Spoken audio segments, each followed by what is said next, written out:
बिस्मिल्लाहिर्रहमानिर्रहीम। अस्सलाम वालेकुम स्टूडेंट्स। आज BSN semester third subject clinical pharmacology unit anti neoplastic continue करने जा रहे हैं। स्टूडेंट, जैसा कि आप सबको पता है कि इससे पहले हमने 2 पार्ट्स डिस्कस की है, तो आज हम डिस्कस करने वाले हैं कैंसर ट्रीटमेंट्स के जो गोल्स है वो। सही है, तो इसमें हमारे पास 3 गोल्स है। नंबर फर्स्ट हमारे पास है क्यूरेटिव, नंबर सेकंड हमारे पास है पैलेटिव, नंबर थर्ड हमारे पास एडजुवेंट थेरेपी है। सही है, ये एमसीक्यूज पॉइंट ऑफ व्यू से आप लोगों ने याद रखना है, क्योंकि हमारे पेपर में इससे बहुत ज्यादा एमसीक्यूज आ चुके हैं। तो आप लोगों ने फर्स्ट ऑफ ऑल कंसेप्ट को समझना है। क्यूरेटिव थेरेपी क्या है स्टूडेंट? क्यूरेटिव थेरेपी हमारे पास वो ट्रीटमेंट है जो कैंसर को या कैंसरियस सेल को फुली जो है डिस्ट्रॉय करता है और कैंसर को कंप्लीटली रिमूव करता है बॉडी से। सही है, तो पेशेंट बिल्कुल कैंसर फ्री हो जाता है। तो ये हमारे पास जो थेरेपी है इसको कहते हैं क्यूरेटिव।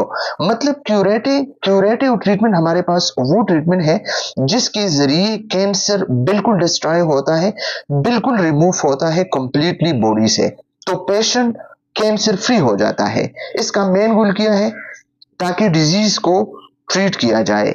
इसमें क्या होता है, इसमें ट्यूमर को रिमूव किया जाता है सर्जरी के जरिए, या कीमोथेरेपी जो ट्रीटमेंट होता है, या इसमें रेडिएशंस होते हैं जो रेडियोथेरेपी कहते हैं, या कॉम्बिनेशन थेरेपी जो होता है। For example early breast cancer को जब ट्रीट किया जाता है सर्जरी या कीमोथेरेपी के जरिए, या टेस्टिकुलर कैंसर को अर्ली जब ट्रीट किया जाता है कीमोथेरेपी के जरिए, तो ये हमारे पास क्यूरेटिव ट्रीटमेंट है। स्टूडेंट, क्यूरेटिव ट्रीटमेंट्स कौन सा ट्रीटमेंट है? इसमें कैंसरियस सेल्स या कैंसर बॉडी से कंप्लीटली रिमूव किया जाता है। सही है, तो यहाँ पे क्या लिखा है? Total eradication of cancerous cell. Cancer cells body में जितनी भी होते हैं टोटली बॉडी से ये रिमूव किया जाता है। सही है, या तो कीमोथेरेपी के जरिए या सर्जरी के जरिए। Curable cancer including testicular tumour, well tumour, ये हमारे पास जो चिल्ड्रन में जो वेलम ट्यूमर है या टेस्टिकुलर ट्यूमर है, तो ये हमारे पास जो है क्यूरेटिव होते हैं।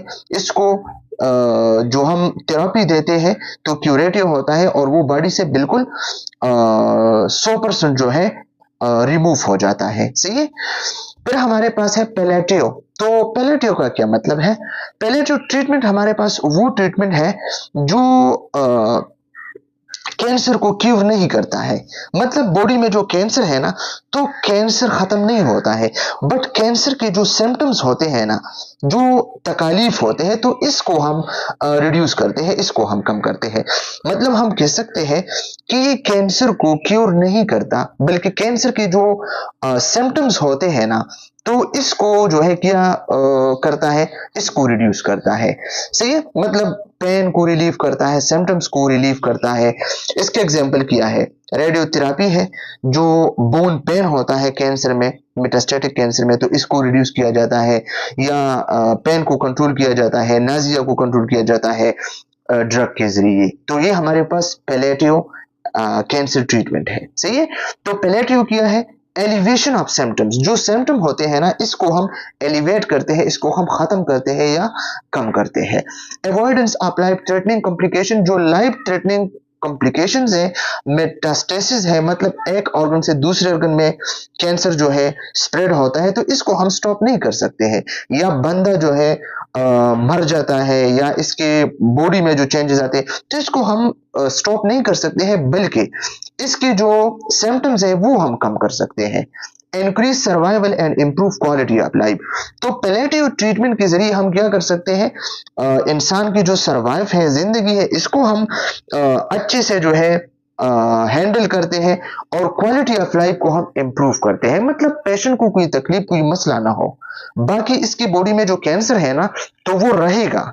सही है, लास्ट में हमारे पास एडजुवेंट थेरेपी है। तो एडजुवेंट थेरेपी क्या है? जब हम मेन ट्रीटमेंट देते हैं पेशेंट को और इसके जो कैंसरियस सेल होता है वो किल हो जाता है। सही, तो पेशेंट तो आर्जी तौर पर ठीक हो जाते हैं। हम कहते हैं कि सर्जरी हुआ है, रेडिएशन हुआ है और पेशेंट जो है ट्रीट हुआ है और अल्हम्दुलिल्लाह अब बिल्कुल ठीक है। लेकिन इस बात का अंदेशा है कि रिकरेंस हो, मतलब ये कैंसर वापस ना आ जाए। तो इसके लिए हम जो थेरापी देते हैं, हमारे पास इसका जो नाम है तो वह है एडजुवेंट थेरापी।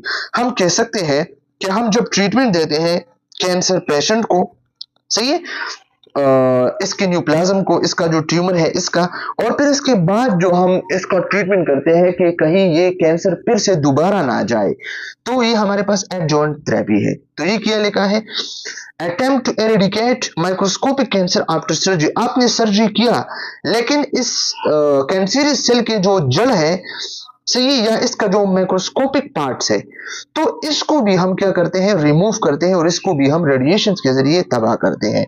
ये ब्रेस्ट कैंसर में होता है या कोलोरेक्टल कैंसर में हो सकता है। सही, तो इसमें हम क्या करते हैं, कैंसर वापस ना जाए, तो इसके अंदेशे को हम खत्म करने के लिए हम ये यूज करते हैं। इसमें हमारे पास कीमोथेरेपी है, रेडियोथेरेपी है, टारगेटेड थेरेपी है और हार्मोनल थेरेपी है। सही है स्टूडेंट, तो ये आप लोगों ने एमसीक्यूज पॉइंट ऑफ व्यू से याद रखनी है। सही है, क्लासिफिकेशन ऑफ कैंसर ड्रग्स। अब कैंसर ड्रग्स के हमारे पास 2 क्लासिफिकेशन है, ये गौर से आप लोगों ने देखना है। 2 क्लासिफिकेशन है। नंबर फर्स्ट हमारे पास है CCS, cell cycle specific drugs. बाज ऐसे ड्रग्स है जो सेल साइकिल पे स्पेसिफिकली जो है काम करता है, सेल साइकिल को स्पेसिफिकली इनहिबिट करता है। सी, इसमें हमारे पास स्पेशली प्लांट अल्कलॉइड्स हैं, आगे डिस्कस करने वाले हैं, और एंटी मेटाबोलाइट्स है। एंटी मेटाबोलाइट्स क्या है, इसको भी हम डिस्कस करने वाले हैं डिटेल के साथ।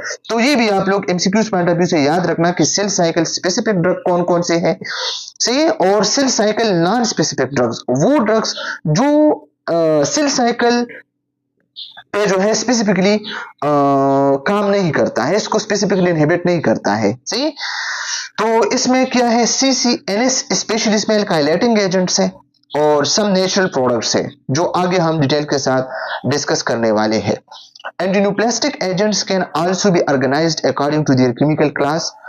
एंटीन्यूप्लास्टिक एजेंट्स को हम ऑर्गेनाइज करते हैं, क्लासिफाई करते हैं, इसके जो केमिकल क्लासेस है, सही है, केमिकल क्लासेस के बेसिस पे कि ये पला केमिकल से बना हुआ है, ये पला केमिकल से बना हुआ है, या हम मैकेनिज्म ऑफ एक्शन के बेस पे इसको डिवाइड करते हैं, ऑर्गेनाइज करते हैं, क्लासिफाई करते हैं कि एक का मैकेनिज्म ऑफ एक्शन है डीएनए पे काम करता है, दूसरा जो है एंजाइम पे काम करता है, तीसरा जो है जो एमपेज है, माइटासिस है, प्रोपेज, मेटापेज, एनापेज, टेलोपेज, इस पे काम करता है। तो इसका जो मैकेनिज्म ऑफ एक्शन है ना, हर किसी का अपना अपना काम है। थेराप्यूटिक यूज के लिए जो है इसके बेस पे हम इसको जो है डिवाइड करते हैं। सही, ये आगे हम इसको इंशाल्लाह डिटेल के साथ डिस्कस करने वाले हैं। तो ये सेल साइकिल स्पेसिफिक ड्रग्स हैं, इसमें एंटी मेटाबोलाइट्स हैं। तो एंटी मेटाबोलाइट्स में स्पेशली कौन सा है, ब्लूमाइसिन है, विंका अल्कलाइड्स है, एटोपोसिड्स है। सही है, इसको हम one by one mechanism of action को डिस्कस करने वाले हैं। Effective for high growth fraction malignancy such as hematologic cancer। ये जो सेल साइकिल स्पेसिफिक ड्रग्स है, ये अक्सर हम यूज करते हैं जो हाई ग्रोथ फ्रैक्शन मैलिग्नेंसी जो होते हैं, जो हाई ग्रोथ फ्रैक्शन मैलिग्नेंसी है, फॉर एग्जांपल हेमेटोलॉजिक कैंसर है, मतलब एक बॉडी पार्ट से दूसरे बॉडी पार्ट्स में जो मेटास्टेसिस होता है, कैंसर स्प्रेड होता है, लेकिन हाई बेस पे जो हाई ग्रोथ इसमें होता है, तो इसके लिए हम cell cycle specific drugs use करते हैं। सही, cell cycle non specific drugs, इसमें अल्काइलेटिंग एजेंट्स है, एंटीबायोटिक्स है, और सिस्प्लाटिन है, और नाइट्रोसोयूरियाज है। सही, तो ये हमारे पास cell cycle non specific drugs है, इसको आप लोगों ने याद रखनी है। Effective for both low growth fraction malignancy और हाई ग्रोथ फ्रैक्शन मैलिग्नेंसी। ये लो ग्रोथ फ्रैक्शन मैलिग्नेंसी और हाई ग्रोथ फ्रैक्शन मैलिग्नेंसी दोनों के लिए हम यूज करते हैं, ये दोनों के लिए हम यूज करते हैं, और ये सिर्फ हाई ग्रोथ फ्रैक्शन मैलिग्नेंसी के लिए हम यूज करते हैं। Point to be noted for MCQs point of view. सही है, toxicity, what is toxicity? Toxicity का क्या मतलब है student? Toxicity therapy aim at killing rapidly dividing cancer cells also affects normal cells undergoing rapid proliferation. Student ये आप लोगों ने याद रखना है, आप जो कैंसर ट्रीटमेंट दे रहे हैं, तो कैंसर ट्रीटमेंट क्या करता है? ये एक्ट करता है आपकी कैंसरियस सेल पे, लेकिन बदकिस्मती से ऐसा नहीं होता है। आपकी बॉडी में जो नॉर्मल सेल्स है ना, तो ये ड्रग जो है जाके आपके नॉर्मल सेल को भी किल करता है और इसको भी अफेक्ट करता है।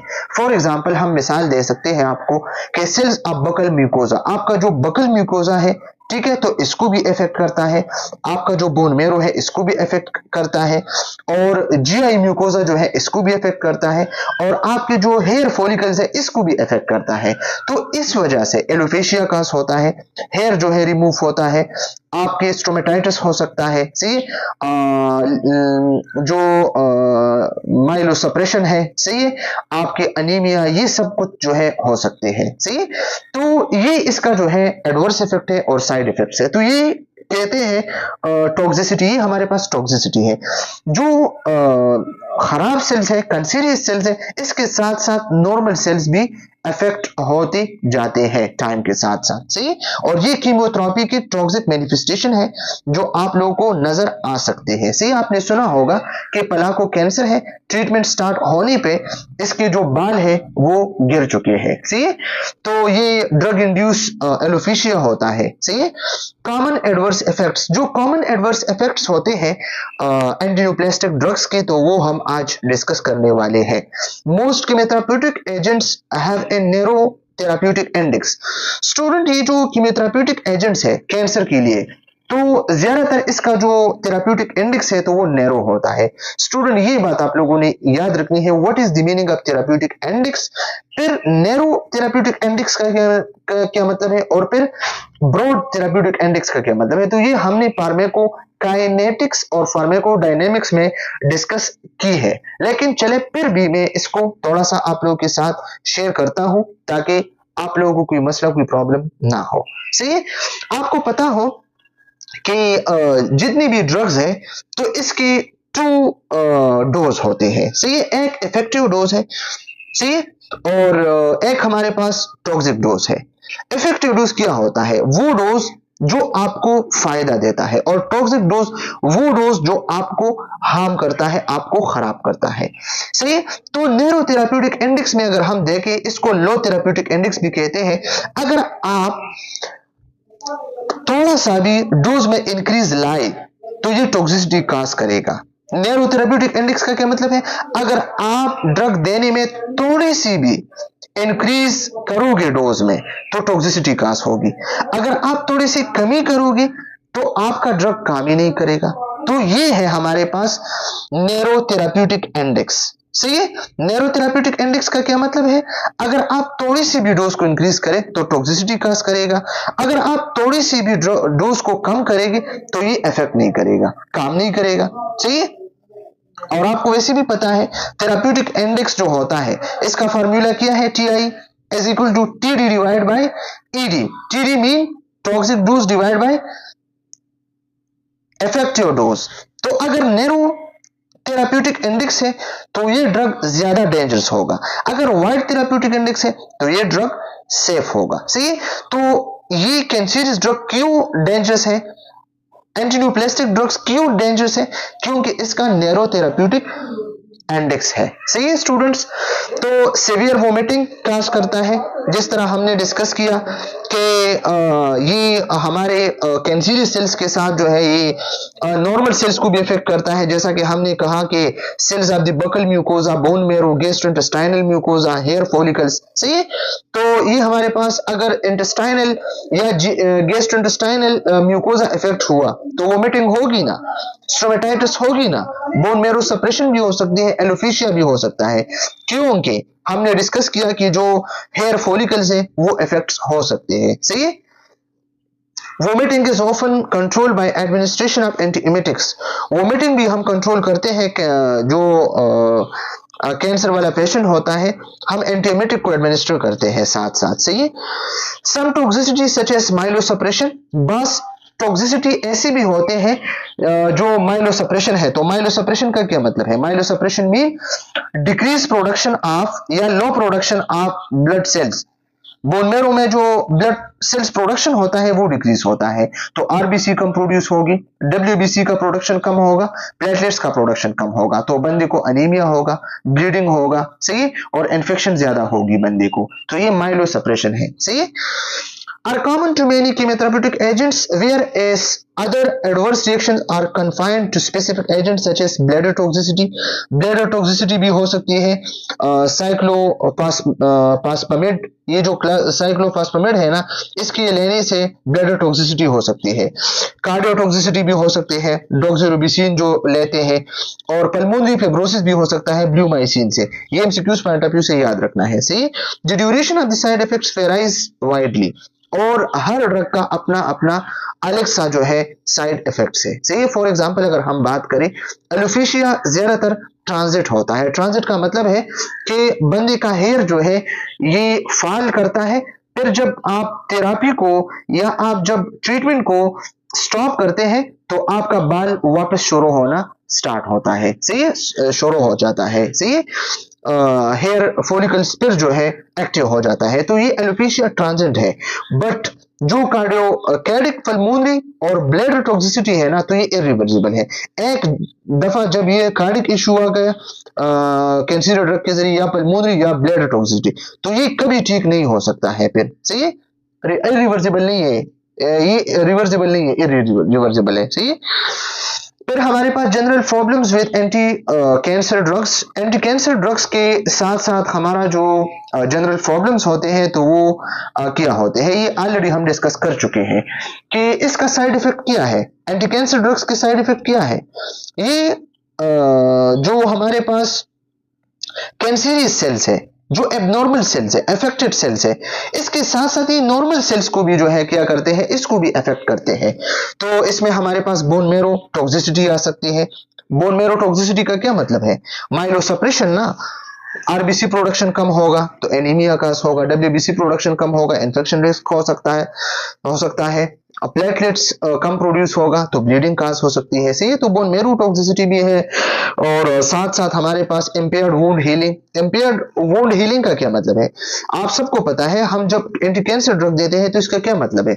हम सेल डिवीजन को स्टॉप करते हैं ना, कि एबनॉर्मल सेल डिवीजन कैंसर में होता है तो इसको हम स्टॉप करते हैं। तो अगर आप सेल डिवीजन को स्टॉप करते हैं तो आपके बॉडी का जो हीलिंग है, सेल्स का हीलिंग है, तो वो भी जो है स्टॉप हो जाता है, सही है। तो ये भी साइड इफेक्ट है, जनरल प्रॉब्लम्स है। और hair follicle damage, hair follicle जो है डैमेज होता है, तो एलोपेशिया, सी, ये टेम्पररी होता है फिर ठीक हो जाता है, ड्रग इंड्यूस एलोपेशिया इसको कहते हैं, सी। और हमारे पास जो है कुछ प्रॉब्लम्स है, जीआई एपिथेलियम डैमेज, सी, आपका जो एपिथेलियम है ना, गैस्ट्रोइंटेस्टाइनल एपिथेलियम म्यूकोसा है, वो डैमेज हो सकती है, जिसके जरिए इसकी वजह से नाजिया, वोमिटिंग, डायरिया, स्टोमेटाइटिस वगैरह वगैरह, सही है। और ग्रोथ इन चिल्ड्रन, अगर चिल्ड्रन है तो इसके ग्रोथ का भी प्रॉब्लम्स हो सकते हैं, फॉर एग्जांपल डेवलपमेंटल जो प्रॉब्लम्स है, सही है। और हमारे पास जो है गेमीट्स, तो गेमीट्स का क्या मतलब है? गेमीट्स का मतलब है कि जो एंटी न्यूप्लास्टिक ड्रग्स यूज करते हैं, एंटी कैंसर ड्रग यूज करते हैं, तो अक्सर इसमें इनफर्टिलिटी होते हैं, सही है, और एग स्पर्म प्रोडक्शन भी रिड्यूस हो जाता है, सही है। फ्यूटस में अगर हम देखें तो बर्थ डिफेक्ट्स काज करता है, सही। और मजीद ये ड्रग जो लोग यूज करते हैं तो ये पोटेंशियली कैंसर भी काज कर सकता है, सही है। पर ये हमारे पास है एंटी कैंसर ड्रग्स। तो एंटी कैंसर ड्रग्स की कुछ क्लासेस है हमारे पास। नंबर फर्स्ट हमारे पास एंटी मेटाबोलाइट्स है, फिर हमारे पास एंटीबायोटिक्स है, फिर हमारे पास अल्काइलेटिंग एजेंट्स है, और फिर हमारे पास माइक्रोट्यूब्यूल इनहिबिटर्स है, फिर ट्रोपोआइसोमरेज इनहिबिटर्स है, और टायरोसिन काइनेज इनहिबिटर्स है, हार्मोन्स है, मोनोक्लोनल एंटीबायोटिक्स है, एंटीबॉडीज है, सॉरी, और प्लैटिडियम कॉम्प्लेक्स कंपाउंड्स है, जो वन बाय वन हम इसको डिस्कस करने वाले हैं, सही है। तो स्टूडेंट, सबसे पहले आप लोगों ने देखना है what is anti metabolites. Anti metabolites का क्या मतलब है? एंटी मेटाबोलाइट्स हमारे पास वो एंटी न्यूप्लास्टिक ड्रग्स है जो हमारे पास क्या करता है, डीएनए सिंथेसिस के लिए हमारे पास किस चीज की जरूरत है? थायमीन की जरूरत है, सही है, एडेनिन की जरूरत है, गवानीन की जरूरत है, साइटोसिन की जरूरत है, इन सब चीजों की जरूरत होते हैं ना। तो ये सब चीजें कहां से आती हैं? खास तौर पर अगर हम थायमीन की बात करें, थायमीन कहां से आता है? फोलिक एसिड से बनता है ना, फोलेट से बनता है। तो हमने क्या करना है? हमने करना है फोलेट को इनहिबिट करना, ताकि आगे थायमीन ना बन जाए। तो थायमीन ना हो, डीएनए सिंथेसिस नहीं होगा, तो डीएनए सिंथेसिस नहीं होगा, सेल डिवीजन नहीं होगा। सी, मैंने पहले कहा एंटी कैंसर ड्रग का क्या मकसद है? एंटी कैंसर ड्रग का मकसद है कि हम सेल डिवीजन को, सेल रिप्लिकेशन को स्टॉप कर सके, क्योंकि कैंसर में क्या होता है? अनकंट्रोल्ड सेल डिवीजन होता है, अनकंट्रोल्ड सेल प्रोलिफरेशन होता है। तो हम सेल डिवीजन, सेल साइकिल को इनहिबिट करते हैं, स्टॉप करते हैं। तो आप सबको पता है फोलेट कन्वर्ट होता है डाइहाइड्रोफोलेट में, सही। और ये किस एंजाइम की मौजूदगी में? डाइहाइड्रोफोलेट रिडक्टेज एंजाइम की मौजूदगी में, सही। तो फिर डाइहाइड्रोफोलेट क्या करता है? ये टेट्राहाइड्रोफोलेट में कन्वर्ट होता है। तो टेट्राहाइड्रोफोलेट को जब ये कन्वर्ट होता है किस एंजाइम के जरिए? डाइहाइड्रोफोलेट रिडक्टेज एंजाइम के जरिए। और टेट्राहाइड्रोफोलेट अपने आइसोमर फॉर्म में जब कन्वर्ट होता है तो इसका नाम है मिथाइलिन टेट्राहाइड्रोफोलेट। और फिर दोबारा मिथाइलिन टेट्राहाइड्रोफोलेट कन्वर्ट होता है डाइहाइड्रोफोलेट में। जब मिथाइलिन टेट्राहाइड्रोफोलेट कन्वर्ट होता है डाइहाइड्रोफोलेट में, तो इसी दौरान एक और रिएक्शन हो जाता है, डीऑक्सी यूरोडाइलेट कन्वर्ट होता है डीऑक्सी थाइमिडाइलेट में, सही है। और ये किस एंजाइम के जरिए? थाइमिडाइलेट सिंथेटेज एंजाइम के जरिए, सही। और फर्दर डीऑक्सी थाइमिडाइलेट प्रोड्यूस करता है थायमीन को, सही। तो थायमीन प्रोड्यूस हुआ तो सेल साइकिल हो जाएगा, डीएनए रिप्लिकेशन हो जाएगा, सही। तो इस थायमीन को हम किस तरह स्टॉप कर सकते हैं? एंटी मेटाबोलाइट जाते हैं और जो डाइहाइड्रोफोलेट रिडक्टेज एंजाइम है इसको भी स्टॉप करता है, इसको भी इनहिबिट करता है। और साथ साथ जो थाइमिडाइलेट सिंथेटेज एंजाइम है जो डीऑक्सीयूरोडाइलेट को कन्वर्ट करता है डीऑक्सीथाइमिडाइलेट में, तो इसको भी इनहिबिट करता है। तो इसके हमारे पास 2 टाइप्स ऑफ ड्रग है, मेथोट्रेक्सेट है, सही। एक मेथोट्रेक्सेट है, MTX है, सही। और दूसरा हमारे पास है फायोफ्लोरोयूरासिल। तो मेथोट्रेक्सेट क्या करता है? ये डाइहाइड्रोफोलेट रिडक्टेज एंजाइम को स्टॉप करता है, इसको इनहिबिट करता है। और ये जो फायोफ्लोरोयूरासिल है ये थाइमिडाइलेट सिंथेटेज एंजाइम को इनहिबिट करता है, सही।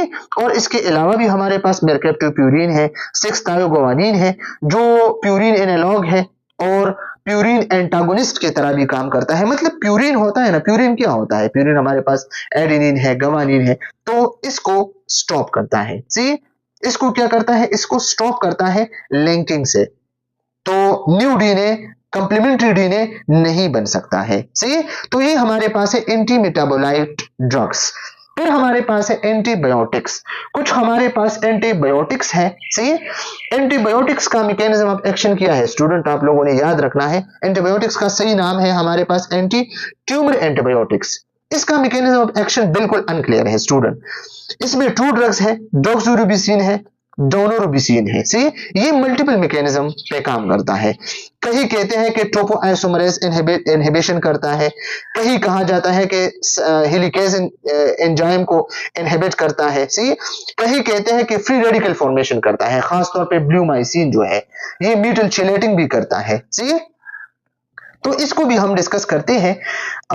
इससे पहले हमने डिस्कस किया था डीएनए रिप्लिकेशन, ठीक है। तो डीएनए रिप्लिकेशन में हमने क्या डिस्कस किया था? डीएनए रिप्लिकेशन में हमने 3 टाइप्स ऑफ एंजाइम डिस्कस की थी कि एक हमारे पास है हेलिकेज। हेलिकेज एंजाइम क्या करता है? ये डीएनए स्ट्रैंड को कट देता है, मतलब स्ट्रैंड को ओपन करता है, अनवाइंडिंग करता है। फिर मैंने कहा कि जब अनवाइंडिंग होता है तो डीएनए सुपर कॉइल होता है, ऊपर डीएनए पे प्रेशर पड़ जाता है। तो इस प्रेशर को कम करने के लिए, सुपर कॉइलिंग को इनहिबिट करने के लिए कौन सा एंजाइम यूज हो जाता है? टोपोआइसोमरेज। और फिर हमारे पास जो बेस पेयर है, बेस पेयर को लिंक करने के लिए अगर हमारे पास एडेनिन है तो एडेनिन को थायमीन के साथ कौन लिंक करेगा, या साइटोसिन को गवानिन के साथ कौन लिंक करेगा?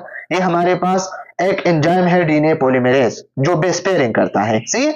तो ये 3 टाइप्स ऑफ एंजाइम जो है डीएनए रेप्लिकेशन में यूज होता है, हेलिकेज एंजाइम को, टोपोआइसोमरेज एंजाइम को और डीएनए पॉलीमरेज एंजाइम को, सही है। तो इन तीनों को हम इनहिबिट कर सकते हैं मुख्तलिफ किस्म की एंटी कैंसर या एंटी न्यूप्लास्टिक ड्रग्स के जरिए, सही है। स्टूडेंट्स, आप हमारे साथ कनेक्ट रहे, इंशाल्लाह आप लोगों को फार्माकोलॉजी में कोई मसला नहीं आएगा। इसके साथ साथ मैं व्हाइट बोर्ड पर एक लेक्चर भी बनाऊंगा ताकि आप सबको फिर कोई मसला ना हो, डिटेल के साथ मैं मैकेनिज्म को एक्सप्लेन करूंगा, सही। फिर हमारे पास होता है अल्काइलेटिंग एजेंट। अल्काइलेटिंग एजेंट क्या करता है? अल्काइलेटिंग एजेंट एक अजीब सा काम करता है, इसका नाम है अल्काइलेशन। अल्काइलेशन क्या होता है? अल्काइलेशन ये है कि ये क्रॉस लिंकिंग को काज करता है। फॉर एग्जांपल हमारे पास एडेनिन है, सही है, तो एडेनिन थाइमिन के साथ लिंक होता है। फिर हमारे पास साइटोसिन है, सही है, तो साइटोसिन ग्वानिन के साथ लिंक होता है। तो ये क्या करता है आपको पता है? ये अल्काइलेटिंग एजेंट क्या करता है? ये अल्काइलेशन का मतलब है क्रॉस लिंकिंग। ए को जी के साथ लिंक करता है, टी को सी के साथ लिंक करता है। तो ये डीएनए को गलत से लिंक करता है, क्रॉस लिंकिंग बनता है इससे। तो अगर क्रॉस लिंकिंग बन जाता है तो डीएनए रेप्लिकेशन नहीं होगा, तो हमारा मकसद पूरा हो गया, ठीक है। तो ये क्या करता है? ये हमारे पास इसमें N2 मस्टर्ड है, नाइट्रोजन मस्टर्ड, नाइट्रोस यूरिया है, ब्यूसल्फान है इसमें, ठीक है। फिर हमारे पास माइक्रोट्यूब्यूल इनहिबिटर्स है। माइक्रोट्यूब्यूल इनहिबिटर्स का क्या मतलब है स्टूडेंट्स? माइक्रोट्यूब्यूल इनहिबिटर्स हमारे पास ऐसे ड्रग्स है, ऐसी एंटीन्यूप्लास्टिक ड्रग्स है जो हमारे पास जो स्पाइनल फाइबर्स होते हैं ना, इससे जो माइक्रोट्यूब्यूल्स बनते हैं, सीधे माइक्रोट्यूब्यूल से जो स्पाइनल फाइबर बनते हैं ना, वो डीएनए को अपने तरफ जो है खींचता है, कैच करता था, सही है। तो इसके लिए हम जो ड्रग यूज करते हैं माइक्रोट्यूब्यूल डिस्टेबलाइजर और माइक्रोट्यूब्यूल स्टेबलाइजर। तो माइक्रोट्यूब्यूल डिस्टेबलाइजर में क्या होता है? वेंका अल्कलाइड्स है, और माइक्रोट्यूब्यूल स्टेबलाइजर में हमारे पास क्या होते हैं?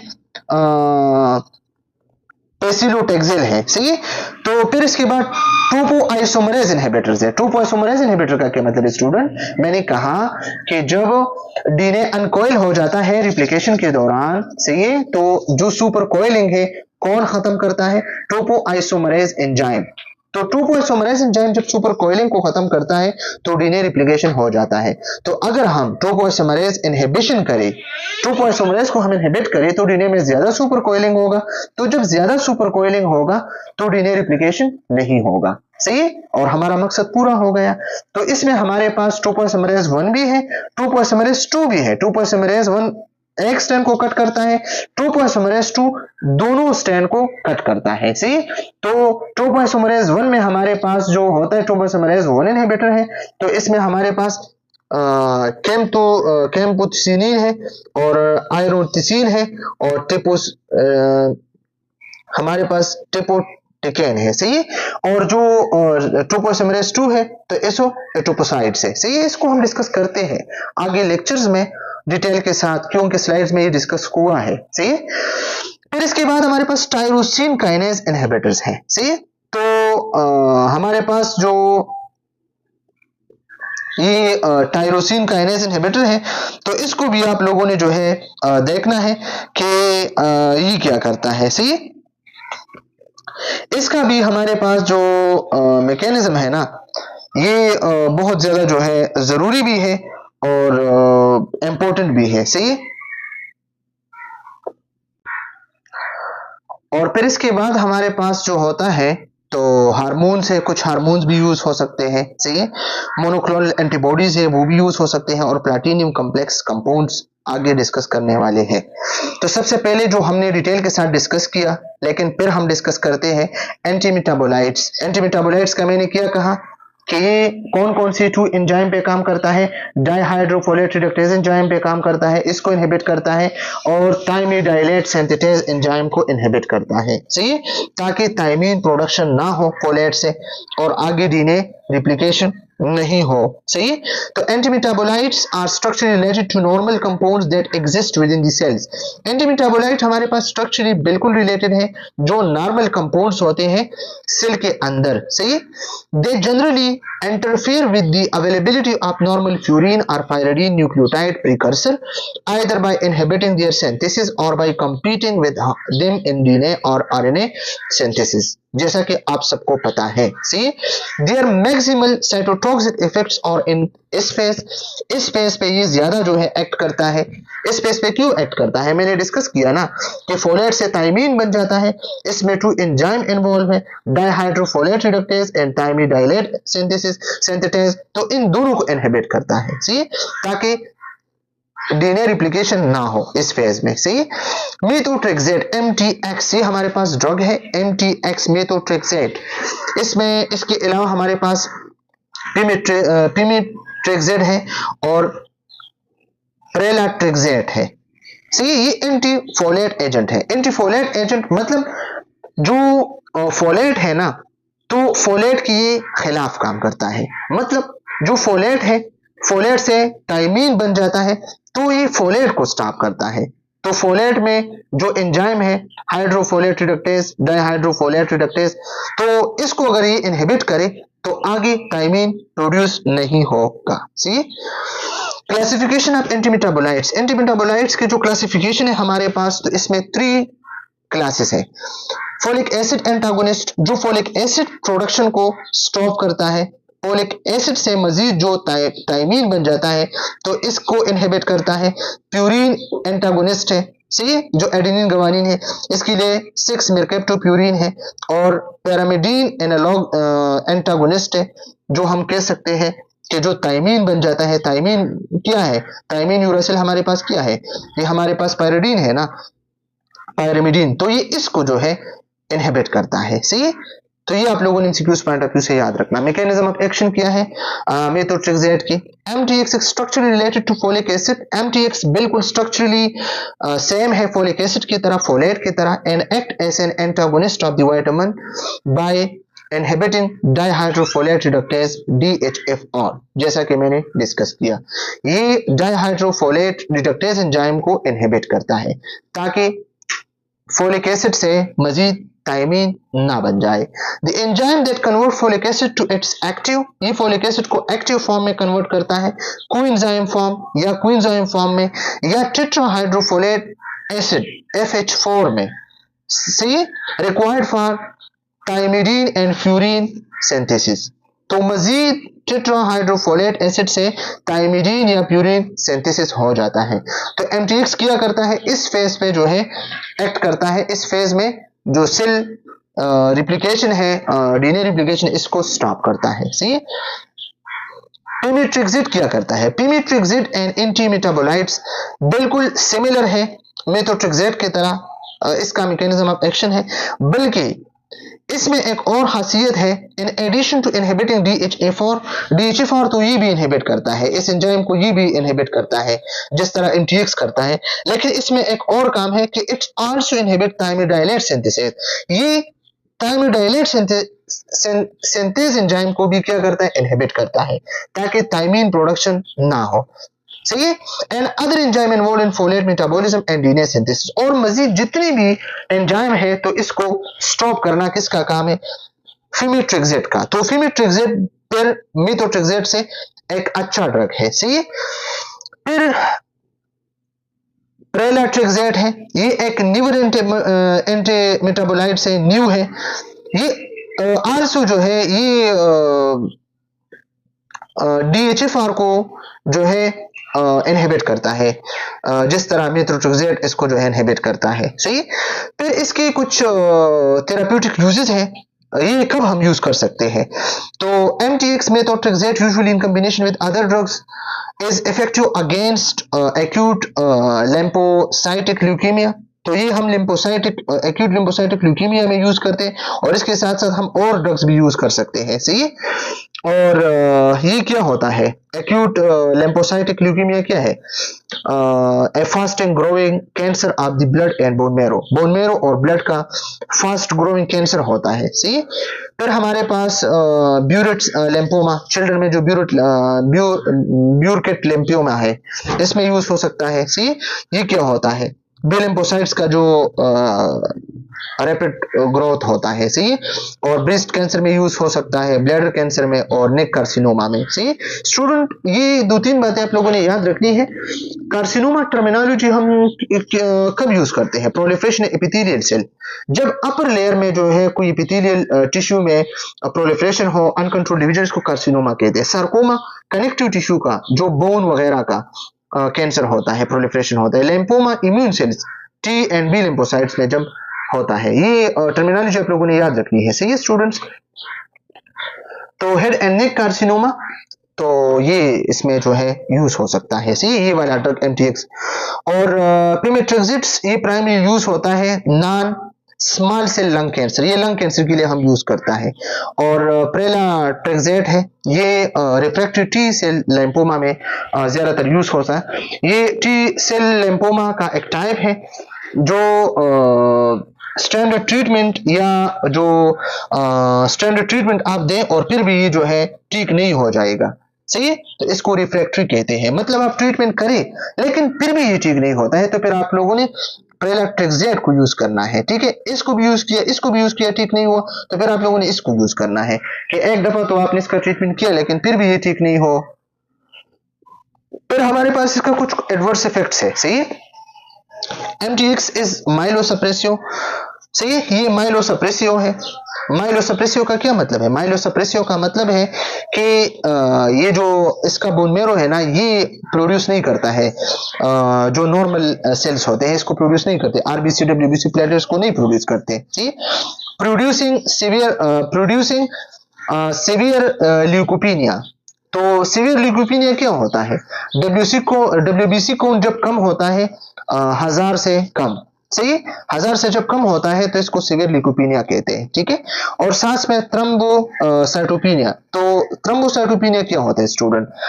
लो प्लेटलेट्स काउंट्स, 1,50,000 से जब प्लेटलेट्स काउंट्स कम हो जाए। सही, साथ साथ इसमें हमारे पास जो होता है, दिस एजेंट्स में प्रोड्यूस सीवियर गैस्ट्रोइंटेस्टाइनल डिस्टर्बेंस, और इसकी वजह से गैस्ट्रोइंटेस्टाइनल डिस्टर्बेंस भी क्रिएट हो जाते हैं। और जो सबसे अजीब किस्म का इसका एडवर्स इफेक्ट है तो रीनल टॉक्सिसिटी है। सही, renal toxicity may occur because of precipitation crystalluria of 7OH metabolites of methotrexates. अब इसका क्या मतलब है स्टूडेंट, ये आप लोगों ने याद रखना है। मेथोट्रेक्सेट मेटाबॉलिज्म जब होता है तो मेथोट्रेक्सेट मेनली जो है रीनल एक्सक्रीशन में एलिमिनेट होता है बॉडी से। ठीक है, लेकिन लिवर में ये क्या करता है? लिवर में क्या होता है? लिवर में जो मेथोट्रेक्सेट है ना, ये पार्शियली मेटाबोलाइज होता है और ये कन्वर्ट हो जाता है 7 हाइड्रोक्सी मेथोट्रेक्सेट 7OH MTX को। सही, तो 7OH MTX का प्रॉपर्टी क्या है? ये यूरिन में लेस सॉल्युबल है और ये क्रिस्टलाइन को प्रोड्यूस करते हैं, बनाते हैं रीनल ट्यूब्यूल्स में। तो इससे क्या जो है काज होता है? एक्यूट किडनी इंजरी, जो नेप्रोटॉक्सिसिटी है। सही, तो ये रीनल नेप्रोटॉक्सिसिटी को काज करता है क्योंकि ये क्रिस्टलाइड्स बनाते हैं। ठीक है स्टूडेंट्स, तो ये चीजें आप लोगों ने याद रखनी है। फिर हमारे पास प्यूरिन एंटागोनिस्ट है, जो ऑलरेडी हम डिस्कस कर चुके हैं कि कुछ हमारे पास एंटीमेटाबोलाइट्स है जो क्या करता है? प्यूरिन एंटागोनिस्ट है। सही है, जिसको हम प्यूरिन एनालॉग्स कहते हैं। ठीक है, मेरकेप्टिव प्यूरिन है, 6-thiogovanine है, इस तरह। तो 6 मेरकेप्टिव प्यूरिन 6-MP क्या करता है? The drug are believed to act similarly to inhibit purine based synthesis. ये भी purine based synthesis को stop करता है like adenine guanine. Although their exact mechanism of action are still uncertain. लेकिन इसका जो exact mechanism of action है ये अभी तक अनसर्टेन है, किसी को पता नहीं है। इंडिकेशन ये कब हम यूज करता है? Mercaptopurine is used primarily for the maintenance of remission in patient with acute lymphocytic leukemia. Lymphocytic leukemia में ये यूज होता है। वो पेशेंट जिसको वापस जो है एक्यूट लिम्फेटिक ल्यूकीमिया हो, वापस जो है रिमिशन हो जाए, जिसके लिए हम मेरकेप्टिव प्यूरिन को यूज करते हैं and is given in combination with methotrexate for this purpose. और इस पर्पस के लिए हम क्या करते हैं? मेथोट्रेक्सेट को इसके साथ कंबाइन करते हैं। ठीक है स्टूडेंट्स, एडवर्स इफेक्ट्स, इसके एडवर्स इफेक्ट्स क्या है? वेल टॉलरेटेड, ये इसका खासियत है कि ये सिग्निफिकेंट साइड इफेक्ट्स इसका नहीं है, वेल टॉलरेटेड है बॉडी के साथ, और माइलोसप्रेशन को ये काज करता है, ठीक है। और जब इसका ज्यादा आप यूज करें तो हेपेटोटॉक्सिसिटी भी ये कॉज कर सकता है। फिर हमारे पास क्या है? पायरिमिडीन एंटागोनिस्ट 5 फ्लोयूरासेल्स है। 5 फ्लोयूरासेल्स मैकेनिज्म ऑफ एक्शन क्या है? मैंने पहले कहा है कि जो टाइमिडाइलेट सिंथेटेज है ना, जो फोलेट से या जो डीऑक्सीयूरोडिलेट से टाइमिडाइलेट को सिंथेज को इनहिबिट करता है। सी मतलब डीऑक्सीयूरोडाइलेट जो है कन्वर्ट होता है डीऑक्सीथाइमोडाइलेट्स में थाइमिडाइलेट सिंथेज एंजाइम में। सही, थाइमोडाइलेट एंजाइम सिंथेज एंजाइम के जरिए, तो इस एंजाइम को ये क्या करता है? इनहिबिट करता है। ये आप देख सकते हैं। Analogue of thymine in which the methyl group is replaced by the fluorine atom. methyl group replace करता है फ्लोरीन ग्रुप में। सही है। 5 फ्लू इज कन्वर्टेड टू 5 फ्लोयूरिडीन। सही है। Monophosphate 5 FDUMP which compete with the oxyurinate monophosphate for the enzyme thymidylate synthetase. ये देखें ना, इस एंजाइम को हम इनहिबिट करते हैं। जब इसको इनहिबिट करते हैं तो मजीद टाइमिडीन प्रोडक्शन नहीं होगा, तो थाइमीन प्रोडक्शन नहीं होगा। सही है, क्योंकि ये थाइमिडीन या थाइमीन बिल्डिंग ब्लॉक है डीएनए का। सही है। पायरिमिडीन एंटागोनिस्ट में 5 फ्लोरियासिल, इसका इंडिकेशन क्या है? ये हम यूज करते हैं सॉलिड ट्यूमर में। सही है, ये हम ज्यादातर सॉलिड ट्यूमर्स में यूज करते हैं, और जो ब्रीस्ट कोलोरेक्टल या गैस्ट्रिक ट्यूमर्स है या स्क्वेमस सेल ट्यूमर्स है हेड और नेक में इसके लिए यूज करते हैं। इसके एडवर्स इफेक्ट्स क्या है? नाजिया है, वोमिटिंग है, माइलोसप्रेशन है, ओरल और गैस्ट्रोइंटेस्टाइनल अल्सरेशन है, जो स्टोमेटाइटिस है। सही है, और वोमिटिंग वगैरह वगैरह ये इसमें होते हैं। सही है। पायरिमिडीन एंटागोनिस्ट साइटेराबिन, साइटेराबिन भी हमारे पास है। तो साइटेराबिन क्या करता है? Cytarabine act as pyrimidine antagonist. Indication क्या है? Cytarabine has narrow clinical spectrum and is primary used in combination with daunorubicin. ये डोनोरोबिसिन के साथ हम कंबाइन करके यूज कर सकते हैं। Acute non lymphocytic leukaemia. Acute non lymphocytic leukaemia का क्या मतलब है? A rapidly progression cancer of the bone marrow where immature white blood cell grow uncontrollably. जो इमेच्योर व्हाइट ब्लड सेल होते हैं ना, वो अनकंट्रोल्ड डिवीजन करता है, तो इसको कहते हैं एक्यूट नॉन लैम्पेटिक ल्यूकीमिया। सही है, तो इसके लिए यूज हो जाता है कौन से ड्रग? साइटेरेबिन। सही है, डोनोरोबिसिन के साथ मिला के, ये आप लोगों ने याद रखना है। इसके एडवर्स इफेक्ट्स कौन कौन से हैं? इसके एडवर्स इफेक्ट्स हैं लिवर को डैमेज करना, हार्ट को डैमेज करना, और इसके अलावा जो हमारे पास अदर ऑर्गन्स है। ठीक है। फिर इसके बाद हमारे पास एंटी ट्यूमर एंटीबायोटिक्स है। तो मैंने पहले भी डिस्कस किया है कि एंटी ट्यूमर एंटीबायोटिक्स का मैकेनिज्म ऑफ एक्शन बिल्कुल अनक्लियर है। सही है, और मल्टीपल मैकेनिज्म जो है एक्सप्लेन हुआ है मुख्तलिफ किस्म के बुक्स में। सही है, तो इसमें हमारे पास टोपोइसोमरेज इनहिबिशन है, हेलिकेज इनहिबिशन है, और फ्री रेडिकल फॉर्मेशन है जो ब्लूमाइसिन है। ठीक है, तो इसको वन बाय वन डिस्कस करते हैं कि स्लाइड्स में क्या लिखा है आप लोगों के। The anti tumour antibiotics owe their toxic action primary to their interaction with DNA leading to destruction of DNA function in addition to intercalation their ability to inhibit topoisomerase enzyme 1 and 2 and produce free radical also play a major role in the cytotoxic effect. They are cell cycle non-specific with bleomycin as an infection. ये हमारे पास cell cycle non-specific drugs है, except bleomycin ये cell cycle specific नहीं है, ये cell cycle non specific नहीं है, ये सेल साइकिल स्पेसिफिक है। ठीक है, बाकी इसके अलावा सब सेल साइकिल नॉन स्पेसिफिक है। सही है, ठीक है। तो क्या होना है, मैंने डिस्कस किया कि टोपोइसोमरेज इनहिबिशन करता है। सही है, 1 और 2 जो टोपोइसोमरेज एंजाइम 1 है 2 है, इसका इनहिबिशन होता है। सही है, और साथ साथ हेलिकेज इनहिबिशन भी होता है, और फ्री रेडिकल फॉर्मेशन जो है होता है। सही है। एंटीबायोटिक्स में हमारे पास एंथ्रासाइक्लिन है जो डोक्सोरोबिसिन है, और एड्रीमाइसिन है, डोनोरोबिसिन है, ब्लूमाइसिन है, एक्टिनोमाइसिन है, और माइटोमाइसिन है। वन बाय वन डिस्कस करते हैं इसको। Doxorubicin and daunorubicin mechanism of action. These drugs intercalate between base pairs, सही है, inhibit topoisomerase 2 and also generate free radicals. ये जो डॉक्सोरुबिसिन है, डोनोरुबिसिन है, ये क्या करता है, ये हमारे पास जो है टोपोइसोमरेज 2 एंजाइम को इनहिबिट करता है. तो टोपोइसोमरेज 2 एंजाइम क्या करता है, डीएनए स्ट्रैंड को कट करता है, मजीद डीएनए रिप्लिकेशन में मदद करता है. तो अगर इसको हम इनहिबिट करते हैं तो आगे क्या होगा, डीएनए रिप्लिकेशन नहीं होगा, हमारा मकसद कंप्लीट हो जाएगा. और फ्री रेडिकल अगर प्रोड्यूस हुआ तो क्या होगा, डीएनए रिप्लिकेशन नहीं होगा. सही है. They block RNA and DNA synthesis. ये आरएनए और डीएनए सिंथेसिस को ब्लॉक करता है और डीएनए स्टैंड को सिस करता है. इसको सेशन क्या मतलब है, इसमें कट लगाता है इस तरह. ये कंप्लीट है ना, तो इसको क्या करता है, इसको इस तरह खत्म करता है. फॉर एग्जाम्पल अगर ये हमारे पास डीएनए है, ये आप देख सकते हैं, ये अगर हमारे पास डीएनए है, ठीक है, तो ये क्या करता है, ये आके इस तरह कट लगाता है. सही है. तो हमारे पास ये इसका काम है. Doxorubicin interact with molecular oxygen producing super oxides ion and hydrogen peroxides which cause single strand break in DNA. तो ये डीएनए के सिंगल स्ट्रैंड ब्रेक कॉज करता है. सही है. ये आप देखें ना डायग्राम में क्या लिखा है, ये ऑक्सीजन क्या करता है, साइटोक्रोम P450 रिडक्टेज एंजाइम की मौजूदगी में सुपर ऑक्साइड आयन में जो है कन्वर्ट होता है. सही है. और आगे क्या हो, डॉक्सोरुबिसिन मेटाबोलाइट्स को रिड्यूस करते हैं. सही है. तो आगे ये डीएनए में कट लगाता है. सही है. तो आगे से डीएनए नहीं होगा. ये आप देखें ना, ये हमारे पास डीएनए है, ये आप देखें, ये और इसमें कट लगा हुआ है. सही है. मतलब आगे ये डीएनए रिप्लिकेशन को नहीं छोड़ता है ताकि डीएनए रिप्लिकेशन ना हो, सेल साइकिल को स्टॉप करता है. सही है. फिर हमारे पास जो इसका एडवर्स ड्रग रिएक्शन है, एडवर्स रिएक्शन है, इसको डिस्कस करते हैं.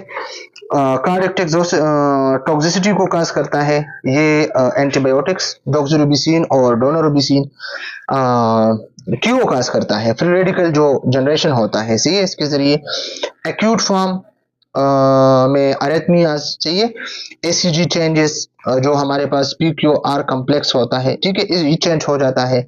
और पेरिकार्डाइटिस जो पेरिकार्डियम का इन्फ्लेमेशन है, ठीक है, और मायोकार्डाइटिस जो मायोकार्डियम का इन्फ्लेमेशन होता है, इसको काज करता है. क्रोनिक फॉर्म में, एक्यूट फॉर्म में ये काज करता है और क्रोनिक फॉर्म में ये काज करता है. क्रोनिक फॉर्म में डायलेटेड कार्डियोमायोपैथी. कार्डियोमायोपैथी का क्या मतलब है, कार्डियोमायोपैथी हमारे पास वो डिजीज है जिसमें हार्ट मसल्स के जो ये हार्ट मसल्स के डिजीज है. ठीक है. इसमें वेंट्रिकल जो होता है ना, मेन पंपिंग चैम्बर्स, ये एनलार्ज होता है और वीक होता है, तो कंट्रैक्शन सही से नहीं होता है, ब्लड पंपिंग सही से नहीं होता है और हार्ट फेलियर होता है. सही है. तो ये हम ट्रीट करते हैं किसके साथ, डिक्सराजोजेन. ठीक है. तो डिक्सराजोजेन क्या है, ये हमारे पास कार्डियो प्रोटेक्टिव एजेंट्स है. कैंसर थेरेपी में हम इसको भी यूज करते हैं. ये क्या करता है, ये आयरन को प्रिवेंट करता है ताकि ये फ्री रेडिकल ना बनाए. सही. फ्री रेडिकल हार्ट टिश्यू के लिए बहुत ज्यादा नुकसानदेह है. This is inhibitor of iron mediated free radical generation, bone marrow depression और टोटल एलोपेशिया. इसके साथ टोटल एलोपेशिया भी होता है, बंदा गंजा हो जाता है. ठीक है. माइटोमाइसिन सी, माइटोमाइसिन सी ये हमारे पास एक एंटीबायोटिक है. इसका मैकेनिज्म ऑफ एक्शन क्या है, मैकेनिज्म ऑफ एक्शन है mitomycin C is an antineoplastic antibiotic that alkylate DNA and thereby cause strand breakage and inhibition of DNA synthesis. मतलब ये सब ड्रग जो है डीएनए सिंथेसिस को क्या करता है, इसको स्टॉप करता है. सी इंडिकेशन क्या है, ये हम वेनविस्ट्रीन के साथ कंबाइन करके, इसको हम वेनविस्ट्रीन के साथ कंबाइन करके ऐसे स्लेवेज थेरेपी हम ब्रेस्ट कैंसर के लिए यूज करते हैं. स्टूडेंट ये सल्वेज थेरेपी क्या है, सल्वेज थेरेपी क्या है, ये हमारे पास वो ट्रीटमेंट है जब हम इनिशियल थेरेपी या हम स्टैंडर्ड थेरेपी को यूज करते हैं लेकिन ये फेल हो जाता है और डिजीज को कंट्रोल नहीं करता है, तो फिर हम ये सल्वेज थेरेपी को यूज करते हैं. ठीक है. एडवर्स इफेक्ट्स क्या है, ये डिलेड एंड प्रोलॉन्ग्ड माइलोसप्रेशन. सही है. जो प्लेटलेट्स और ल्यूकोसाइट्स को काज करता है, कम प्रोड्यूस करता है. सही है. एक्टिनोमाइसिन डी जो है डीएनए और डीएनए ट्रांसक्रिप्शन जो होता है, सही है, डीएनए ट्रांसक्रिप्शन का क्या मतलब, प्रोटीन सिंथेसिस जो डीएनए के लिए होता है, आरएनए सिंथेसिस, ये सबको जो है स्टॉप करता है। सही है। This drug is given intravenously, ये आईवी ड्रग है, याद रखना। सही है। And is clinically used, is limited to the treatment of trophoblastic या जेस्टेशनल ट्यूमर्स, जो फीटस या पैदाइश से पहले प्रेगनेंसी के दौरान जो कैंसर होता है तो इसके लिए यूज हो जाता है। And treatment of paediatric tumour, जो बच्चे होते हैं ना, इसमें जो ट्यूमर होते हैं इसके लिए यूज होते हैं। फॉर एग्जांपल विलियम्स और इविंग सार्कोमा। विलियम सार्कोमा क्या है, मेलेग्निन किडनी ट्यूमर इन चिल्ड्रन। सही है। और इविंग सार्कोमा मेलेग्नेंट बोन ट्यूमर, मतलब वो बोन ट्यूमर जो एक से दूसरे में स्प्रेड हो जाता है। विलियम ट्यूमर किडनी ट्यूमर जो दूसरे पार्ट्स में जो है स्प्रेड हो जाता है। फिर हमारे पास जो है last antibiotics, anti tumour antibiotic bleomycin. तो ब्लूमाइसिन क्या करता है, ब्लूमाइसिन जो है ज्यादातर जो है काम करता है G2 फेज पे, G2 फेज। सही है। G2 phase, the drug has its greatest effect on the neoplastic cells in the G2 phase of the cell replication. Although blumicine intercalate DNA, the major toxicity is believed to rest of iron catalyzed free radical formation and DNA strand breakage. ये iron catalyzed free radicals बनाते हैं और DNA strand को break करता है। ये indication क्या है, Hodgkin एंड नॉन Hodgkin लाइम्पोमास में इसको हम यूज करते हैं, टेस्टिकुलर कैंसर में, और सॉलिड ट्यूमर जो होते हैं ब्रेस्ट कैंसर वगैरह वगैरह। एडवर्स इफेक्ट्स इसकी क्या है, माइलोसप्रेशन है। सही है। माइलोसप्रेशन क्या है, बोन मेरो जो है WBC RBC प्लेटलेट्स मोनोसाइट्स को कम प्रोड्यूस करते हैं। सही है। और ब्लूमाइसिन जो है पल्मोनरी और म्यूकोक्टेनियस रिएक्शंस को काज करता है। मतलब सीरियस टॉक्सिसिटीज का क्या है ब्लूमाइसिन के, पल्मोनरी एंड माइकोटेनियस रिएक्शंस। पल्मोनरी तो लंग्स की रिलेटेड, लेकिन म्यूकोक्यूटेनियस रिएक्शंस क्या है, वो एडवर्स रिएक्शन जो दोनों स्किन और म्यूकस मेम्ब्रेन को अफेक्ट करते हैं। For example mouth, I, genitals, सही, और स्किन्स को। फिर हमारे पास है अल्काइलेटिंग एजेंट। तो अल्काइलेटिंग एजेंट तो हमने डिटेल के साथ डिस्कस भी किया स्टूडेंट। अल्काइलेटिंग एजेंट में हमने क्या डिस्कस किया, अल्काइलेटिंग एजेंट में हमने डिस्कस किया कि अल्काइलेशन को काज करता है। अल्काइलेशन काज मतलब क्या है कि हमारे पास जो एडेनिन साइटोसिन के साथ बॉन्ड बनाता है या गवानीन थायमीन के साथ बनाता है, तो ये क्रॉस लिंकिंग करता है। सही है। Alkylating agent exert their cytotoxic effect by covalently binding to DNA. Alkylation of DNA is probably the crucial cytotoxic reaction that is lethal to the tumor cells. तो इसके जरिए ट्यूमर सेल में division नहीं होगा। Alkylating agent do not discriminate between cycling and resting cells even though they are most toxic for rapidly dividing cell. ये rapidly dividing cell में जो है ज्यादातर काम करता है। They are used in combination with other agents to treat a widely variety of lymphatic and solid cancers. In addition to being cytotoxic, all are mutagenic and carcinogenic and can lead to secondary malignancy such as acute leukemia. सही है। ये हमने detail के साथ discuss करता किया है। तो अल्काइलेटिंग एजेंट क्या करता है, ये मोनो अल्काइलेशन को काज करता है। ये आप देखें ना, ये इस तरह बांड होना चाहिए था तो इस तरह हुआ। इंटरकैलेशन गलत बांड बन गया, क्रॉस लिंकिंग इस तरह गलत बांड बन गया, एंटर स्ट्रैंड, और क्रॉस लिंकिंग इस तरह बॉन्ड बन गया। तो इस तरह इस तरह इस तरह और इस तरह ये बॉन्ड कौन बनाता है, ये अल्काइलेटिंग एजेंट। सही है। ये आप लोगों ने एमसीक्यूज पॉइंट ऑफ व्यू से याद रखनी है क्योंकि ये भी बहुत ज्यादा जरूरी है। सही है। तो अल्काइलेटिंग एजेंट्स में one of the frightening development of World War One was the introduction of chemical warfare. Chemical warfare का क्या मतलब है, केमिकल वॉरफेयर में use of chemical as weapon, बंदूकों और पिस्टल्स के बजाय जो है ये केमिकल की यूज करते थे ऐसे वेपन जो लोगों के लिए तबाहकुन साबित हुआ। और इसमें जो उन्होंने यूज किया तो नाइट्रोजन मस्टर्ड गैस यूज किया, क्लोरीन यूज किया और पोस्टजीन यूज की है। इसके जरिए लोग मर गए हैं बहुत ज्यादा। ठीक है। The nitrogen mustard were observed to inhibit cell growth, especially for bone marrow. और ये नाइट्रोजन मस्टर्ड क्या करता था, ये सेल ग्रोथ को इनहिबिट करता था बोन मैरो के, तो इससे लोग मर जाते थे वर्ल्ड वॉर फर्स्ट में। ठीक है। तो फिर बाद में शॉर्टली आफ्टर द वॉर जंग के बाद पता चल गया, these compounds were investigated and shown to inhibit the growth of cancer cells, कि तो हम कैंसर सेल्स के लिए यूज कर सकते हैं, ठीक है। मैकेनिज्म ऑफ एक्शन क्या है इसका? Nitrogen mustard inhibit cell reproduction by inhibiting irreversibly with the nucleic acid DNA. Nitrogen mustard क्या करता है? सेल रिप्रोडक्शन को इनहिबिट करता है। ये इरिवर्सिबल जो है न्यूक्लिक एसिड के साथ अटैच हो जाता है। इरिवर्सिबल मतलब फिर ये वापस नहीं होता है, कोवेलेंट बॉन्ड बनाता है, क्रॉस लिंकिंग बनाता है। The specific type of chemical bonding involve in alkylation. सही है। After alkylation DNA is unable to replicate and therefore can no longer synthesize protein and other essential cell metabolites. सही है। ये फिर इसकी वजह से सेल रिप्लिकेशन नहीं हो जाता है, ठीक है। Consequently, cell reproduction is inhibited and the cell eventually die from inability to maintain its metabolic function. और फिर ये लास्ट में जो है क्या हो जाता है? तबाह हो जाता है, खत्म हो जाता है। अल्काइलेटिंग एजेंट में हमारे पास साइक्लोफॉस्फेमाइड्स है, ब्यूसल्फान है, कैरमस्टीन है, चाहिए लोमिस्टीन है, मेलपलेन है, थायोटेपा है। ये मुख्तलिफ किस्म के अल्काइलेटिंग एजेंट है और मुख्तलिफ किस्म के प्रॉब्लम्स के लिए ये यूज किया जाता है, ठीक है। तो इसमें हमारे पास जो नंबर फर्स्ट है, तो अल्काइलेटिंग एजेंट में साइक्लोफॉस्फेमाइड है। साइक्लोफॉस्फेमाइड क्या करता है? ये it is a prodrug and is activated by the P45 enzyme to its active form phosphoramide mustard. सही है।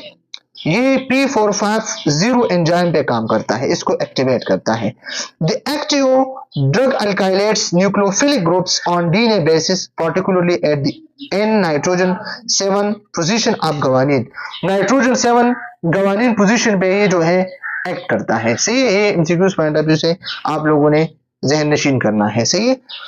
This leads to cross-linking of bases, abnormal base pairing and DNA strand breakage। जैसा कि सबको पता है, मैंने डिटेल के साथ डिस्कस किया, क्रॉस लिंकिंग को काज करता है। सही है। और ये हम कब यूज कर सकते हैं? ये क्रोनिक लिम्फोसाइटिक ल्यूकीमिया में यूज किया जाता है, non Hodgkin lymphocytes, lymphoma, breast and ovarian cancer, सही है, और अदर कैंसर के लिए हम यूज कर सकते हैं। ये पोटेंट इम्यूनोसप्रेसेंट है, ये इम्यून को बहुत ज्यादा जो है क्या करता है? सप्रेस करता है। और ये मैलिग्नेंट रूमेटॉइड डिसऑर्डर्स में ये यूज किया जाता है, ऑटोइम्यून नेफ्राइटिस में भी यूज किया जाता है। इसका जो एडवर्स इफेक्ट्स है तो क्या है? एलोपेशिया है, नाजिया है, वोमिटिंग है, माइलोसप्रेशन है, हेमरेजिक साइस्टाइटिस है, जो हम डिटेल के साथ डिस्कस कर चुके हैं बार बार। इसमें नाइट्रोसयूरिया है। नाइट्रोसयूरिया में क्या है? कार्बिस्टीन है, ल्यूमिस्टीन है। कार्बिस्टीन ल्यूमिस्टीन क्या करता है? ये हमारे पास हाईली लाइपोलिक और सेरेब्रोस्पाइनल फ्लूइड्स पे जो है क्या करता है? एक्ट करता है। सेरेब्रोस्पाइनल फ्लूइड में ये जाता है। याद रखना, सीसिफ पे कौन जाता है? सीसिफ के साथ कौन मिलता है? कार्बिस्टीन ल्यूमिस्टीन, जो नाइट्रोसयूरिया है। सही है।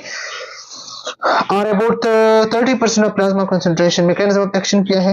Nitrosourea exert cytosis by the alkylation inhibit, वही काम करता है जो अदर अल्काइलेटिंग एजेंट का, मतलब क्रॉस लिंकिंग, ठीक है। इंडिकेशन क्या करता है? सीनस पेनिट्रेशन भी करता है। कार्बिस्टीन ल्यूमिस्टीन जो है ब्रेन ट्यूमर में हम यूज करता है, क्योंकि ये सीसिप में जाता है। सीसिप में जाता है तो ब्रेन स्पाइन कार्ड के लिए हम कौन सा यूज करते हैं? नाइट्रोसयूरिया। सही है। फिर हमारे पास जो है फेनाइलेनिन नाइट्रोजन मस्टर्ड, जो नाइट्रोजन मस्टर्ड है, इसमें मेलपेलेन है, ठीक है। अल्काइलेटिंग एजेंट मेलपेलेन क्या करता है? ये फेनाइलिन डेरिवेट जो है नाइट्रोजन मस्टर्ड की। मेलपेलिन जो है ओरली हम देते हैं। ये प्लाज्मा कंसंट्रेशन को जो है बहुत ज्यादा चेंज करते हैं। सही।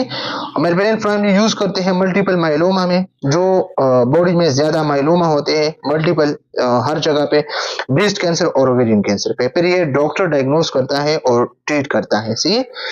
फिर हमारे पास अल्काइल सल्फोनेट्स ब्यूसल्फान है, ठीक है। ब्यूसल्फान क्या है? ये ओरली हम एडमिनिस्टर करते हैं ग्रेनुलोसाइटिक ल्यूकीमिया में। सही। ये ज्यादातर हम एजेड पेशेंट के लिए यूज करते हैं, जो बूढ़े आदमी है, ठीक है। Busulfan can cause pulmonary fibrosis, क्योंकि ब्यूसल्फान जो है पल्मोनरी फिब्रोसिस को काज करता है, लंग्स, ठीक है। ब्यूसल्फान लंग्स इसको हम कहते हैं। Like other alkylating agents, all of these agents को मोजेनिक। एडवर्स इफेक्ट्स क्या है? ये माइलोसप्रेशन करता है, और नाजिया वोमिटिंग को काज करता है, सही है। और सम टाइम ये ब्यूसल्फोन लंग्स मतलब फेटल पल्मोनरी फिब्रोसिस जिससे बंदा मर सकता है, ठीक है। थायोटिपा, थायोटिपा हमारे पास लिवर जो है रैपिडली कन्वर्ट करता है अपने एक्टिव फॉर्म में। एक्टिव फॉर्म थायोटिपा का क्या है, ट्राई इथाइलिन फास्फोरामाइड, सही है। ई टेपा, टेपा थायोटिपा को टेपा में कन्वर्ट करता है कौन, लिवर, ठीक है। और ये ब्लैडर कैंसर के लिए यूज किया जाता है। एक्टिव ब्लैडर कैंसर के लिए हम थायोटिपा को यूज करते हैं। माइक्रोट्यूब्यूल इनहिबिटर्स, माइक्रोट्यूब्यूल इनहिबिटर्स का क्या मतलब है स्टूडेंट, माइक्रोट्यूब्यूल इनहिबिटर्स जो हमारे पास माइटोसिस में जो माइक्रोट्यूब्यूल्स अपीयर होते हैं और इससे स्पाइंडल फाइबर्स बनते हैं, तो माइक्रोट्यूब्यूल इनहिबिटर हम माइक्रोट्यूब्यूल्स को इनहिबिट करते हैं, ठीक है, ताकि डीएनए कैचिंग ना हो, सही है, सेल डिवीजन ना हो। The mitotic spindle is part of a larger intracellular skeleton, cytoskeleton that is essential for the movement of the structure occurring in the cytoplasm of all eukaryotic cells. सही है।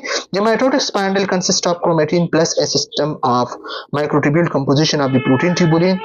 The mitotic spindle is essential for the equal partitioning of DNA into two daughter cells that are formed when eukaryotes divide. Eukaryotic cell जब divide हो जाता है, आपको पता है ये क्रोमोसोम, ठीक है, तो ये स्पाइंडल फाइबर क्या करता है, क्रोमोसोम को अपनी तरफ खींचते हैं ना, तो अगर हम इसको इनहिबिट करें तो क्या सेल डिवीजन होगा, नहीं होगा।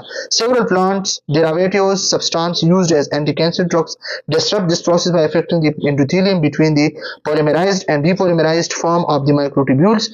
They can cause cytotoxicity. मैंने डिस्कस किया माइक्रोट्यूब्यूल डिस्टेबलाइजर्स भी है और माइक्रोट्यूब्यूल स्टेबलाइजर ड्रग्स भी है, सही है।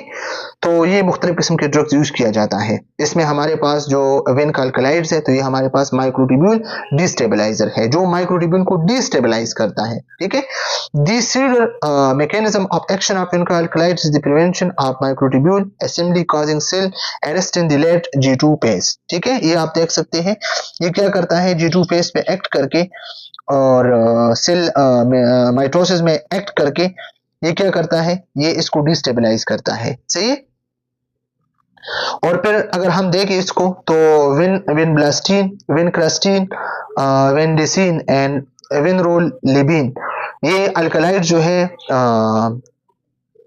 पिरिवेनकल प्लांट से जो है डिराइव्ड हुई है, जो विनकारोसिया है, सही। ये प्लांट का नाम है, आप लोगों ने देखना है, ठीक है।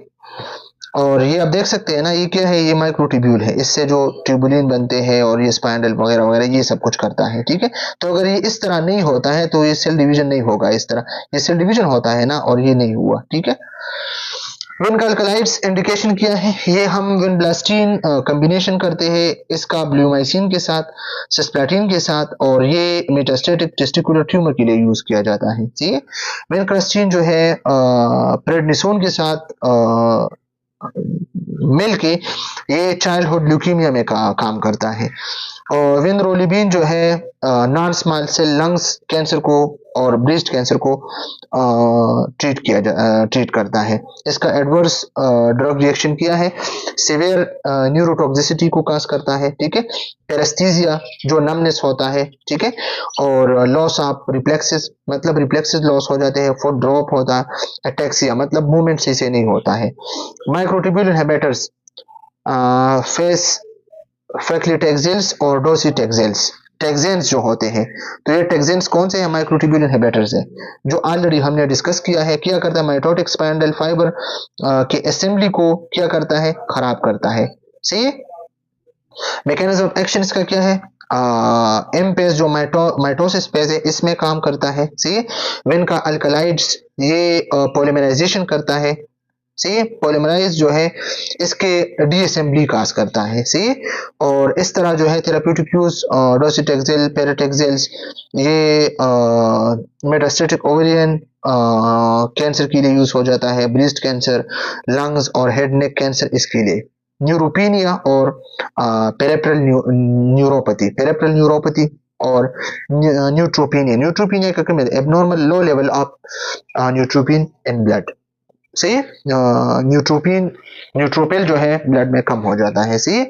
तो ये इन सब ड्रग्स का मैकेनिज्म ऑफ एक्शन था। आज के लिए इतना काफ़ी। कल इंशाल्लाह हम हार्मोनल ट्रीटमेंट को जो है डिटेल के साथ डिस्कस करेंगे और साथ साथ मोनोक्लोनल एंटीबॉडीज़ को डिस्कस करेंगे। सही है। अगर किसी को कोई प्रॉब्लम कोई मसला हो कमेंट सेक्शन में पूछ सकते हैं। Thank you so much. खुदा हाफिज़।